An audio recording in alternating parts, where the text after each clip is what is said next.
fresh females, but shall you this night inherit my house.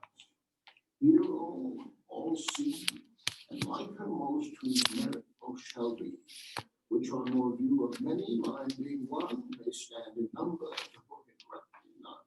Come, go with me. Go, Sarah, trudge about through fair Verona, find those persons out whose names are written there, and to them say, my house, and welcome on their pleasure stay. Okay, so Capulet is holding a party, right? He says, this night I hold an old accustomed feast. So he's basically saying, tonight I'm going to have a party, and he invites Paris to come to the party. In line 29, he says, among fresh female buds shall you this night inherit at my house. Here all see, and like her most, whose merit most shall be, which on more view of many, mine being one, may stand in number, though in reckoning none. So he's basically saying here, come to the party, you'll see all of these beautiful women there, and then maybe you won't think that Juliet is so special, right? Because he is kind of protective of Juliet. He doesn't really want her to marry Paris this young, right? So he's kind of hoping that maybe Paris will find someone else that he's interested in at this party, okay? And then he hands a list of people to invite to his servant. Okay, so you see the stage direction there, 2 servants giving him a paper. You always want to pay attention to those because that tells you who they're talking to. So he's been talking to Paris, but now he turns to his servant and tells them to go invite this list of people to his party.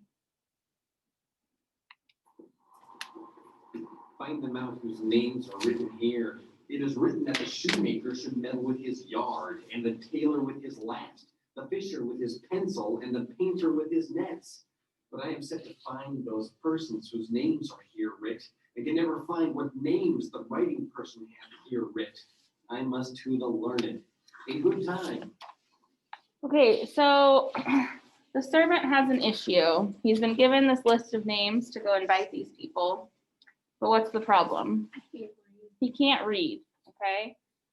So in his remarks, if you read that little footnote on the side, it says he confuses the craftsmen and their tools, tapping a typical source of humor for Elizabethan comic characters. So some of them don't really make sense, but like if you see, he says like the fisher with his pencil, the painter with his nets. So he's confusing, right? A fisher would use nets to catch fish. A painter would like use a pencil, right? To like outline maybe their work. So this would be kind of like humorous, but basically he's saying that like that's how useless he is with this list because he can't read. So he doesn't have what he needs to be able to read. Okay. So he says, I must to the learned. So he's like, I need to find someone who can read. And then he says, in good time, which basically means good, what luck, because Romeo and Benvolio are entering at this point. So he's on the street, they're walking towards him. He can tell that they're noble, so he's going to ask them for help with this list of invitees. Hot man, one fire burns out, another's burning. One pain is lessened by another's anguish. Turn giddy and be hoped by backward turning. One desperate grief cures with another's languish. Take thou some new infection to thy eye, and the rank poison of the old will die. Your planted leaf is excellent for that. For what, I pray thee? For your broken shin. Why, Romeo, art thou mad? Not mad, but bound more than a madman is. Shut up in prison, kept without my food, whipped and tormented, and good end, good fellow. God gig then.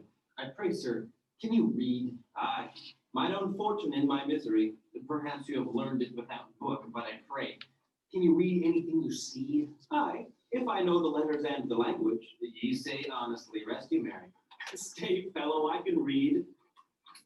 Signor Martino and his wife and daughters, Count Anselmo and his beauteous sisters, the lady widow of Retruvio, Signor Placentio and his lovely nieces, Mercutio and his brother Valentini, mine uncle Capulet, his wife and daughters, my fair niece Rosaline and Livia, Signor Valentio and his cousin Tybalt, Lucio and the lively Helena. A fair assembly. Whither should they come? Whither? To supper to our house. Whose house? My master's. Indeed, I should have asked you that before. Now I'll tell you without asking. My master is the great rich Capulet, and if you be not of the house of Montagues, I pray, come and crush your cup of wine. Rest you merry.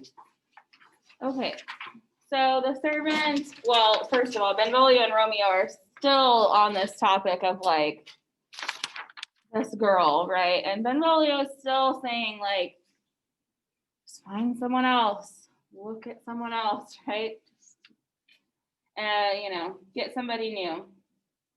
And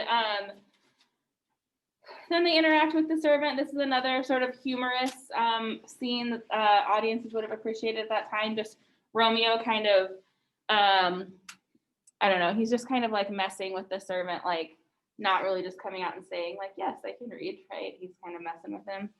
And then the servant kind of messes with Romeo back, right? When he says, whither should they come? And the servant just says, up, like, okay, but where, right? And finally, the servant says that this party is going to be at Capulet's house. And he says, if you be not of the house of Montagues, I pray come and crush a cup of wine, which is like, come and drink some wine with us. So the servant has now inadvertently invited two sworn enemies of the Capulets to this party. So they aren't invited, but that doesn't mean they're not going to go, right? Because now they know about it. And even though they're Montagues, right, they can still crash the party. Okay. All right, let's keep going. At this same ancient feast of Capulets sups the fair Rosaline, whom thou so lovest, with all the admired beauties of Verona. Go thither, and with unattainted eye compare her face with some that I shall show, and I will make thee think thy swan a crow. When the devout religion of mine eye maintains such falsehood, then turn tears to fires, and these who often drowned could never die, transparent heretics, be burnt for lives. One fairer than my love, the all-seeing sun ne'er saw her match since first the world begun. Tut, you saw her fair, none else being by, herself poised with herself in either eye. But in that crystal scales let there be weighed your lady's love against some other maid that I will show you shining at this feast, and she shall scant show well that now shows best. I'll go along, no such sight to be shown, but to rejoice in splendor of mine own. Okay, so we find out that who is going to be at this party? His love. His love, right? At this same ancient feast of Capulet sups the fair Rosaline, whom thou so lovest. Okay, so now we finally find out who this mystery woman is, right? It's Rosaline, and she's going to be at this party. So Benvolio says, let's go to the party. And he says in line 86, compare her face with some that I shall show, and I will make thee think thy swan a crow. So Benvolio is saying, come to the party with me, and you'll see that she's not that beautiful, right? Like, there's other beautiful girls that you could be in love with. Romeo, however, says that's ridiculous, right? Line 92, one fairer than my love, the all-seeing sun, ne'er saw her match since first the world begun. What kind of figurative language is this? The all-seeing sun never saw her match since first the world begun. Not personification. Not a metaphor. He's saying Juliet, or not Juliet, he's saying Rosaline is the most beautiful person, right? And that the sun has never seen anyone more beautiful than her since the beginning of time. Hyperbole, right? Like, this is an exaggeration. You haven't seen every woman that has ever lived, right? So even if beauty weren't subjective, it's still very unlikely that Rosaline is the most beautiful woman that has ever lived, okay? And Benvolio points that out. He says, you thought she was beautiful, right? You saw her fair, none else being by. So he's like, you've seen her alone, but let's compare her to other women, right? There'll be other women at this party, and you can compare her to them. Romeo agrees, okay? He agrees to go. He says, I'll go along, no such sight to be shown, but to rejoice in splendor of mine own. So he's saying, like, I don't believe you, but I will go, but just to look at Rosaline, like just to see Rosaline. Okay. And you've got some alliteration there in line 98 as well. That I will show you shining at this feast, and she shall scant show well that now shows best. All those S's at the beginning. Okay. So number 4 on your study guide is why does Benvolio want to crash the party and why does Romeo agree? Okay, so Benvolio wants Romeo to compare Rosaline to the other girls that will be there. And Romeo agrees because he just wants to see Rosaline.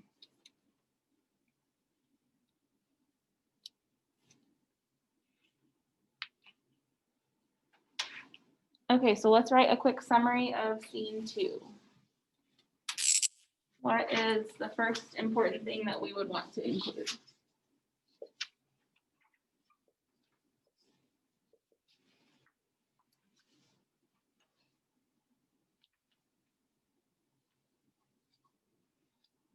What's the first thing that happens in this scene?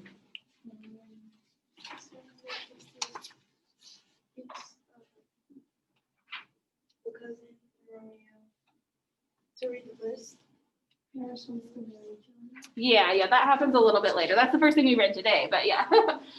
Paris wants to marry Juliet.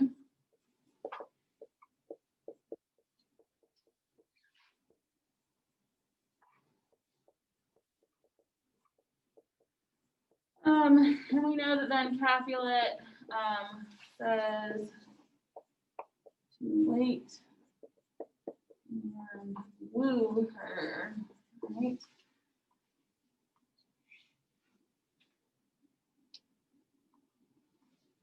And then like Trinity was saying, Romeo and Benvolio find out about this party, right? Because the servant asks them to read the list and they sort of make a plan to crash this party.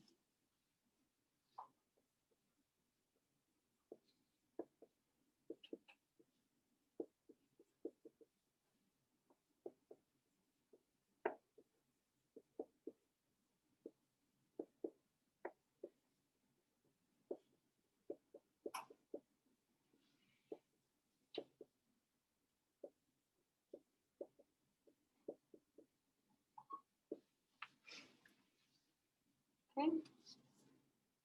So that is scene 2.